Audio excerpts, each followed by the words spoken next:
Hello, everyone. My name is Tracy. I'm here with our host, as you know, Emma. We are doing things a little bit differently today for the Word Out channel. I'm usually actually behind the scenes helping with scripts and editing. So this is a little different for me, a little scary, but we wanted to turn the tables and interview Emma so that he can tell us more about himself and his experiences. Emma and I are good friends. We met about 2 years ago, and we were both volunteering for an event for HIAS, the Hebrew Immigrant Aid Society in Chicago.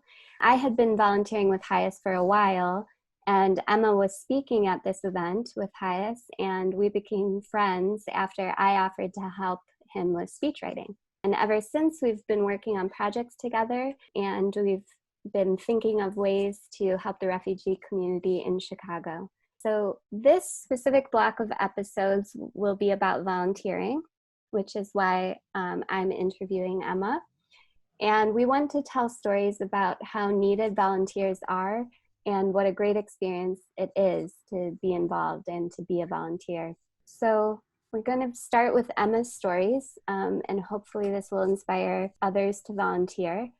And I know that Emma is a truly inspirational person, super creative, motivated, full of optimism, always pushing me with new ideas. And we met through volunteering.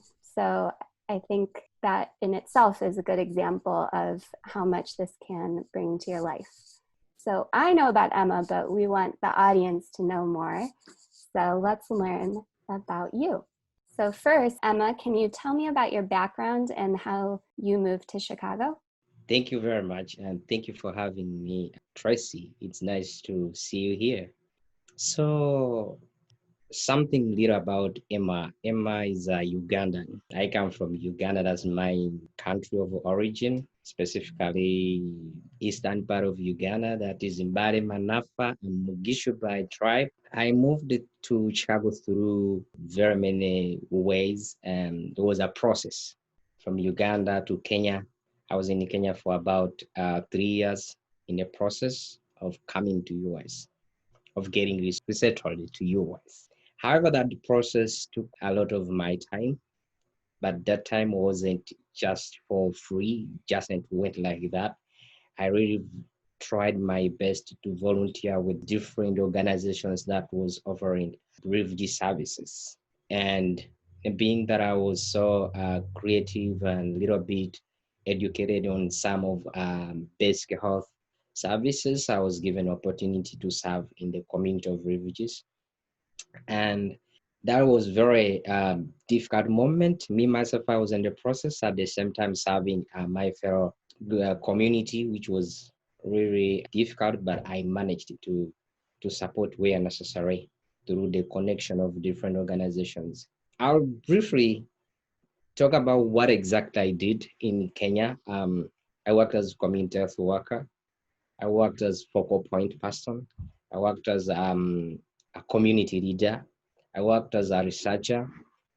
I worked as a paralegal aid officer. So all that was relating to refugees and immigrants. Those people who left their countries with several reasons and in secondary country for seeking asylum. Reaching to United States, I reached in United States, Chicago probably was 2017. And reaching here wasn't really easy, but life had to start from zero with the support of agents. I came through the agents called the Heartland Alliance, which I'm working with right now as a medical case manager. But bringing me here and starting life with no family, no friends, no anyone on my side, and no one knows me, no one I know apart from the agents that brought me here. Life was very, very difficult. And now the agents served me for a few months, and they got me a job in housekeeping where I started. From there, I started progressing slowly, slowly. But moving from one step to another here in Chicago, I had a very good opportunity being connected to volunteers, just people coming out to support refugees. I was connected to only one individual, and this individual volunteer made a lot of changes to my life by connecting me to other different volunteers who were offering me with different services and support. And these volunteers, each volunteer played its own role, Tracy, in my life. There are that volunteer who supported me get a new apartment because I had no credit. There are volunteers who supported me get another new job, get from one job to another.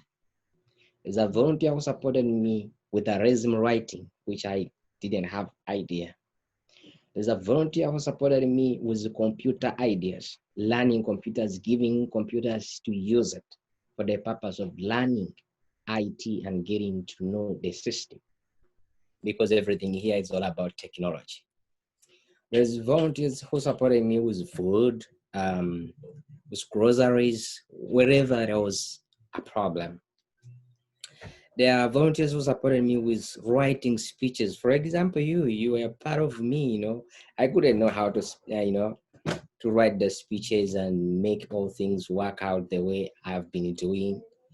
And up to where we are right now, we have been working on the same speeches. I've been on different platforms, being hosted as a guest to speak on the behalf of refugees here in Chicago, which is an opportunity.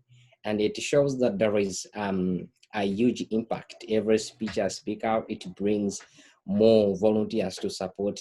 It alerts the community that there is need for refugees in the communities.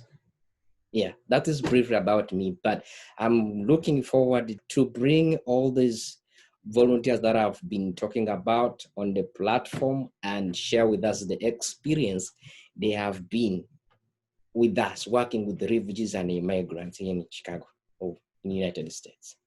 Yeah, so that's something for everyone to look forward to. You're going to be talking to different volunteers who have played different roles in your life, which you've briefly talked about, but we'll learn some more stories and how you have created these relationships